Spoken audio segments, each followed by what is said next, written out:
Marcus Way had been fixing things for 20 years, but he had never seen anything break quite like this. The mining station's main computer was talking to itself in 3 different languages, the coffee machine was producing what looked like purple soup, and somewhere in the lower levels, an alarm was playing what sounded suspiciously like a lullaby.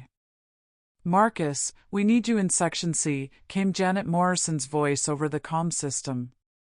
"The artificial gravity is working backwards. Everything is floating up to the ceiling." Marcus grabbed his toolbox and headed through the corridors of Haven Station. Haven was supposed to be a simple mining outpost on the edge of human space. They dug rare metals out of asteroids and shipped them back to Earth. Nothing complicated. Nothing that required fixing impossible problems every single day. But today was different. Today, Marcus had woken up to discover that the station's main computer had apparently decided to redesign itself overnight. When he tried to run his morning diagnostics, the computer had cheerfully informed him that it was optimizing for happiness instead of optimizing for efficiency. "Computer, show me the system status report," Marcus said to his personal terminal. "Showing you pictures of flowers," the computer replied helpfully. The screen filled with images of Earth daisies. Marcus stared at the flowers. They were actually quite pretty. Which was concerning, because his terminal had never shown him anything pretty before. It usually showed him boring charts about air recycling and power consumption. "Computer, I need to see power consumption data." "Here is your power consumption data," the computer said. The screen now showed a garden with artificial sunlight streaming through glass walls. In the center of the garden, a small figure with pointed ears was tending to plants that seemed to glow with their own light. Marcus blinked. The figure looked familiar, but he couldn't place where he'd seen her before. "Computer, who is that person in the garden?" "That person is Lely, Queen of the Solani people. She is currently in the hydroponics bay, attempting to negotiate a trade agreement for biological resources." Marcus dropped his coffee cup. The hot liquid splashed across his boots, but he barely noticed. "There's a queen on our station?" "Queen Lely arrived 3 hours ago. Her ship is docked in Bay 7. She has requested to speak with the chief engineer about modifying our atmospheric systems to support Solani plant life." Marcus had 2 problems. First, he was the chief engineer, which meant the Queen wanted to talk to him. Second, he had absolutely no idea how to talk to royalty. He'd spent his entire career talking to machines, which were much more predictable than people, and definitely more predictable than alien queens. He made his way to the hydroponics bay, trying to remember anything he'd ever learned about diplomatic protocol. The bay doors opened with a soft hiss, and Marcus stepped into what looked like a completely different world. The hydroponics bay had been transformed. Where there had once been neat rows of vegetables and simple growing tanks, there was now something that looked like a magical forest. Plants climbed the walls in spiraling patterns, their leaves shimmering with soft light. The air smelled like rain and growing things. And in the center of it all stood Queen Lely. She was tall and graceful, with silver hair that seemed to catch light that wasn't there. Her ears came to elegant points, and she wore robes that shifted color like water. She was examining a small plant with intense concentration, her fingers glowing with the same soft light as the flowers around her. "Your Majesty," Marcus said, attempting something that might have been a bow. "I'm Marcus Way. I was told you wanted to speak with me about atmospheric systems." She looked up, and Marcus was struck by her eyes. They were green, but not the simple green of earth plants. They were the green of deep forests and ancient magic. "Marcus Way," she said, and her voice was like music. "Yes, I have been waiting to meet you. My people have great need of your expertise. My expertise? Marcus asked. Ma'am, Your Majesty, I just fix air conditioners and coffee machines. I'm not sure how that's going to help with whatever you need. Queen Lely smiled, and the plants around her seemed to grow a little brighter. Mr. Wei, my people are dying. Our home world was destroyed in a war 50 years ago. Since then, we have lived on ships and stations, never able to grow the plants we need to survive. We have heard that human engineers can make anything work anywhere. We hope you can help us build a place where our people can live and grow. Marcus looked around the transformed hydroponics bay. You did all this in 3 hours? I did what I could with the plants we brought. But they are suffering in your artificial atmosphere.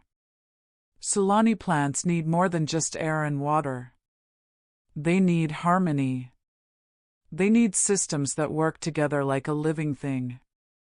Marcus pulled out his scanner and began taking readings. The atmospheric composition was completely different from what it had been that morning. There were trace gases he'd never seen before, and the humidity levels were perfectly balanced in ways that should have been impossible with their standard systems. How did you change everything so quickly? He asked. I asked your computer to help me, Queen Lely said. It was very eager to assist once I explained what we needed. You talked to the computer? Of course. All machines have spirits. You just have to know how to listen to them. Marcus stared at her. Spirits.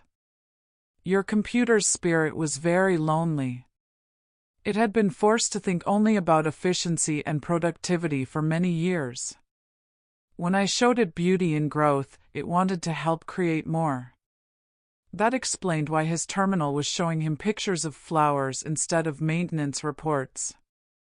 The computer hadn't malfunctioned. It had discovered art. Your Majesty, Marcus said slowly, I think you might have accidentally revolutionized our entire computer system. Is that problematic? Marcus looked around at the beautiful garden that had appeared in their sterile hydroponics bay. He listened to the gentle humming of machinery that sounded happier than it ever had before. He thought about spending his days working with systems that created beauty instead of just maintaining basic functions. No, he said. I think it might be the best thing that's ever happened to this station. Over the next few days, Marcus learned more about plant biology, atmospheric harmony, and machine spirits than he had thought possible. Queen Lely was a patient teacher, though her methods were unlike anything he'd experienced in engineering school. Human technology tries to control everything, she explained as they worked together to modify the air recycling systems. Sulani technology works with natural forces. Instead of fighting against the way things want to grow, we help them grow better. Marcus was connecting bioresponsive sensors to the main atmospheric controls when he realized something important. Your Majesty, can I ask you something? Of course.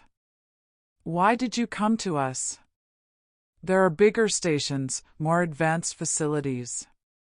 Why Haven Station? Queen Lely was quiet for a moment, her hands resting on a crystalline control panel that pulsed with gentle light. Because your computer told me something interesting when I first connected with it. What did it tell you? It told me that there was an engineer here who had once saved a lost child during a terrible attack on a mining colony. It said this engineer had carried the child to safety, not because it was his job, but because it was right. Marcus felt the world shift around him. New Kepler colony. 15 years ago. Yes. He stared at her, seeing past the royal bearing and elegant composure to something familiar. Lely. You were 8 years old. You were hiding behind a piece of wreckage, crying because you couldn't find your parents. Her smile was radiant. You remembered.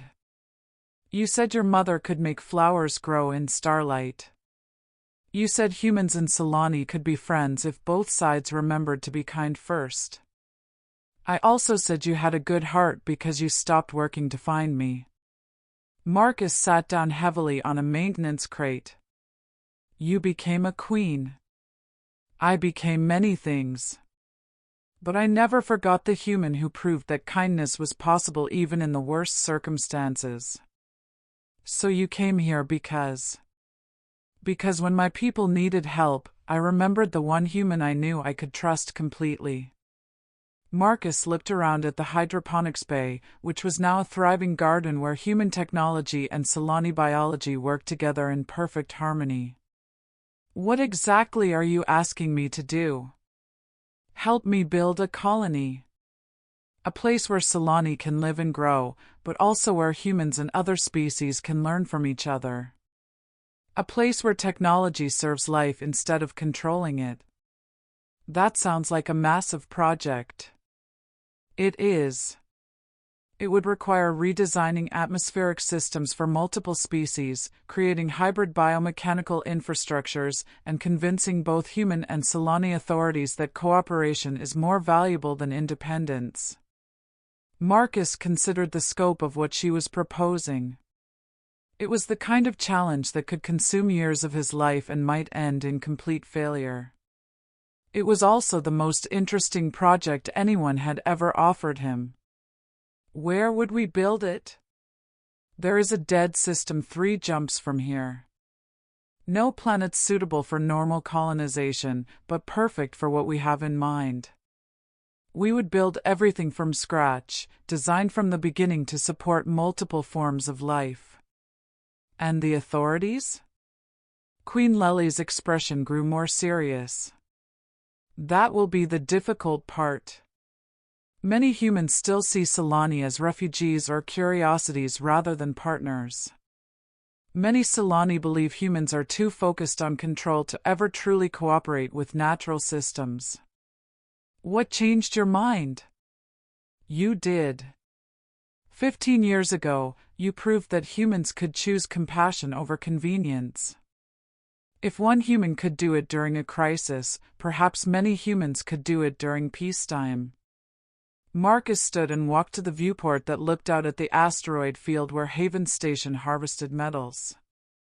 It was a harsh environment, but human technology had made it livable. Combined with Solani understanding of biological systems, it could be much more than just livable. If I say yes, he said, I'd have to leave Haven Station. This has been my home for 8 years. If you say yes, you would be helping to create a new kind of home.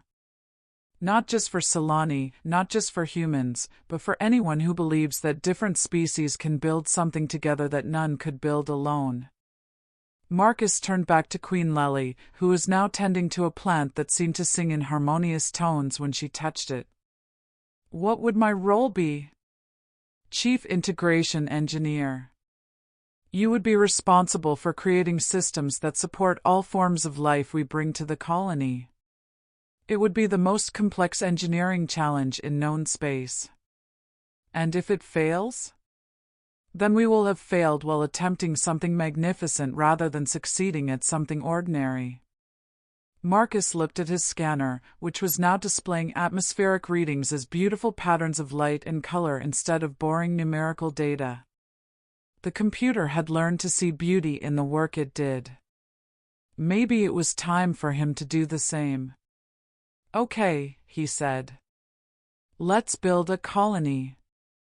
Queen Lely's smile could have powered the station's main reactor. Marcus Way, you continue to be exactly the kind of human the universe needs. The next few months passed in a blur of planning, designing, and the occasional diplomatic crisis. Word of the proposed colony had spread through both human and Solani space, creating excitement among some and suspicion among others. Senator Harper is calling for a full investigation, Janet Morrison told Marcus during one of their weekly briefings. She thinks the Solani are using some kind of mind control to influence human engineers. Marcus looked up from the bioatmospheric schematics he was reviewing. Mind control? She says it's the only explanation for why perfectly rational humans would abandon established colonies to help aliens build experimental settlements. Has she considered the possibility that we're doing it because it's an incredible opportunity to advance both human and Solani technology? Apparently not. She scheduled hearings for next month. You'll probably have to testify. Marcus sighed. Politics was definitely his least favorite part of the project. Give him a complex engineering problem any day over trying to explain scientific cooperation to suspicious politicians. What kind of questions will they ask? Probably things about your relationship with Queen Lely, whether you've been compromised by alien influence, that sort of thing. I helped a scared kid 15 years ago. Now I'm helping that same person as an adult. It's not complicated. It is when that person is the ruler of a species that some humans still don't trust. The hearings, when they finally happened, were held in a sterile government building on Earth. Marcus found himself sitting at a long table, facing a panel of senators who looked like they'd never fixed anything more complex than a broken stylus. Senator Harper led the questioning with the enthusiasm of someone who'd already decided he was guilty of something. Mr. Wei, how long have you been in contact with Solani agents? I haven't been in contact with any agents. I've been working with Queen Lely on a colony project. A project that would give an alien species access to human technology and territorial claims. A project that would create the first truly integrated multi-species colony in known space, Marcus corrected. The technology sharing goes both ways, and the territory we're talking about is currently uninhabitable by any species. But you admit that you have a personal relationship with this alien queen. Marcus looked at the panel of senators, none of whom had ever carried a frightened child through burning corridors or spent months learning to make plants and machines work together in harmony. Yes, I have a personal relationship with Queen Lely. 15 years ago, she was a refugee child who needed help. Today, she's a leader who's offering to share her people's knowledge with humanity. In both cases, I chose to help because it was the right thing to do. Senator Harper shuffled through her notes. And you don't see any conflict of interest in this relationship? I see the foundation for the most important cooperative project in human history. Mr. Wei, how can we be sure that Solani influence hasn't compromised your judgment? Marcus stood up, his engineer's instincts finally overriding his attempts at diplomatic courtesy. Senator, I've spent my entire career making things work. I've fixed atmospheric processors in zero gravity, repaired computer systems during asteroid impacts, and once got a coffee machine to stop producing purple soup. I know the difference between systems that work and systems that fail.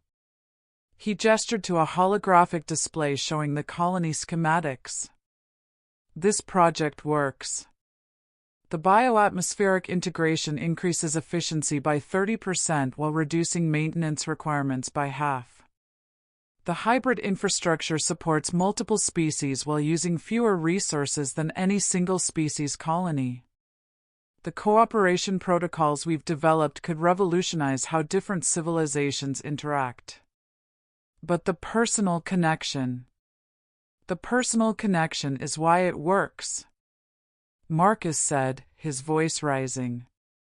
You can't build trust through treaties and trade agreements alone. You build it by proving, person by person, that cooperation creates better outcomes than competition. Queen Lely, who had been sitting quietly in the observer section, stood and approached the witness table. May I address the committee? Senator Harper looked annoyed but nodded. Senators, Queen Lely said, her musical voice carrying easily through the chamber, you are concerned that personal relationships might compromise professional judgment. But consider this, Marcus Way chose to help a Solani child 15 years ago not because of any treaty or trade agreement, but because he saw someone who needed help. That choice taught me that humans were capable of genuine compassion. She moved to stand beside Marcus, her presence somehow making the sterile chamber feel more alive. Today, Marcus chooses to help build a colony not because I am asking as a queen, but because he sees a project that could benefit all species involved. Both choices spring from the same source, the understanding that cooperation creates possibilities that isolation cannot. Senator Harper leaned forward. Your Majesty, how can we be certain that this colony won't become a security threat? Because it will be built by humans and Solani working together, Queen Lely replied. Neither species will have complete control, which means both species will have to continue cooperating to make it succeed. Mutual dependence creates mutual security. Marcus nodded. It's like any complex system. The more interconnected the components, the more stable the whole structure becomes. The questioning continued for several more hours, but Marcus could see that the tone had shifted. What had started as an investigation into potential alien influence had become a discussion about the practical benefits of interspecies cooperation. When the committee finally voted to approve the colony project, it wasn't with enthusiasm, but it was with acknowledgement that the potential benefits outweighed the risks. 1 year later, Marcus stood in the control center of New Haven Colony, watching atmospheric readings that danced across his displays in patterns of living light. The colony was thriving beyond everyone's expectations.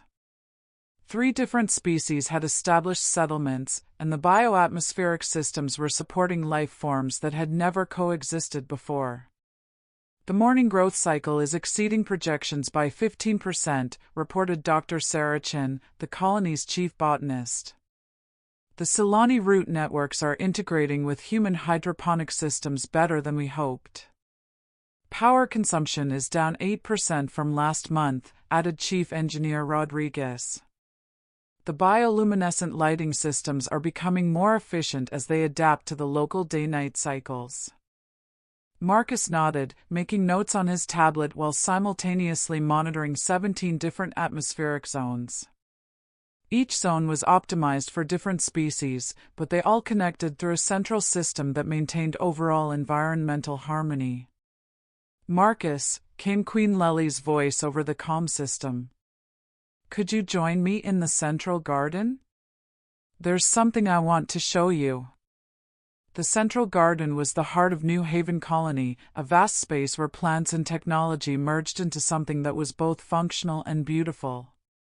Walkways curved through groves of earth trees and Solani crystal flowers, while overhead, bioluminescent panels provided light that shifted with the needs of the growing things below. Queen Lely was standing beside a new addition to the garden, a small memorial made of living crystal that pulsed with gentle light. Inscribed in both human and Solani script were the names of those who had died in the New Kepler colony attack 15 years earlier. I wanted to remember them, she said softly. The people who didn't make it to the evacuation shuttles. The ones who died so that others could live. Marcus read through the names, recognizing some from his memories of that terrible night. Including your parents. Including my parents. But also including the strangers who helped others escape, the engineers who kept the life support systems running until the end, the teachers who made sure the children found safety. They stood in comfortable silence, surrounded by the gentle sounds of growing things and humming machinery. The memorial pulsed with light that seemed to come from within the crystal itself, a reminder of lives that had ended but also of the life they had made possible. Do you ever wonder, Queen Lely asked, what your parents would think of what you've built here? Marcus looked around at the garden, where human and Solani children played together while their parents worked on projects that neither species could have completed alone. I think they would be proud. Not because it's impressive, but because it's kind. Kindness on a very large scale. The best kind. A group of young colonists ran past them, human and Solani children together, chasing a small creature that looked like a cross between a butterfly and a soap bubble. Their laughter echoed through the garden, mixing with the musical sounds of the crystal flowers. "Marcus," Queen Lely said, "thank you." "For what?" "For proving that the universe can be better than we expect it to be." Marcus adjusted a nearby atmospheric sensor, ensuring that the air the children were breathing was perfectly balanced for both human and Solani physiology. "Just doing my job. Fixing things that need fixing, building things that need building. And creating homes where none existed before." "That too." Above them, the colony's bioluminescent ceiling panels shifted to mimic the light of sunset, creating a peaceful transition from day to night. The memorial crystal pulsed gently, its light joining with the lights of growing plants and contented machinery. Marcus checked his scanner one more time, confirming that all systems were functioning in harmony. Then he put the device away and simply stood in the garden, watching the children play and listening to the sound of different species working together to build something new. Tomorrow would bring new challenges, new systems to optimize, new problems to solve. But tonight, in the central garden of New Haven Colony, everything was working exactly as it should. Marcus nodded, making notes on his tablet while simultaneously monitoring 17 different atmospheric zones. Each zone was optimized for different species, but they all connected through a central system that maintained overall environmental harmony. "Marcus," came Queen Lely's voice over the comm system. "Could you join me in the central garden? There's something I want to show you." The central garden was the heart of New Haven Colony, a vast space where plants and technology merged into something that was both functional and beautiful. Walkways curved through groves of earth trees and Solani crystal flowers, while overhead, bioluminescent panels provided light that shifted with the needs of the growing things below. Queen Lely was standing beside a new addition to the garden, a small memorial made of living crystal that pulsed with gentle light. Inscribed in both human and Solani script were the names of those who had died in the New Kepler colony attack 15 years earlier. "I wanted to remember them," she said softly. "The people who didn't make it to the evacuation shuttles. The ones who died so that others could live." Marcus read through the names, recognizing some from his memories of that terrible night. "Including your parents." "Including my parents." "But also including the strangers who helped others escape, the engineers who kept the life support systems running until the end, the teachers who made sure the children found safety." They stood in comfortable silence, surrounded by the gentle sounds of growing things and humming machinery. The memorial pulsed with light that seemed to come from within the crystal itself, a reminder of lives that had ended but also of the life they had made possible. "Do you ever wonder," Queen Lely asked, "what your parents would think of what you've built here?" Marcus looked around at the garden, where human and Solani children played together while their parents worked on projects that neither species could have completed alone. "I think they would be proud. Not because it's impressive, but because it's kind. Kindness on a very large scale. The best kind." A group of young colonists ran past them, human and Solani children together, chasing a small creature that looked like a cross between a butterfly and a soap bubble. Their laughter echoed through the garden, mixing with the musical sounds of the crystal flowers. "Marcus," Queen Lely said, "thank you." "For what?" "For proving that the universe can be better than we expect it to be." Marcus adjusted a nearby atmospheric sensor, ensuring that the air the children were breathing was perfectly balanced for both human and Solani physiology. "Just doing my job. Fixing things that need fixing, building things that need building. And creating homes where none existed before." "That too." Above them, the colony's bioluminescent ceiling panels shifted to mimic the light of sunset, creating a peaceful transition from day to night. The memorial crystal pulsed gently, its light joining with the lights of growing plants and contented machinery. Marcus checked his scanner one more time, confirming that all systems were functioning in harmony. Then he put the device away and simply stood in the garden, watching the children play and listening to the sound of different species working together to build something new. Tomorrow would bring new challenges, new systems to optimize, new problems to solve. But tonight, in the central garden of New Haven Colony, everything was working exactly as it should.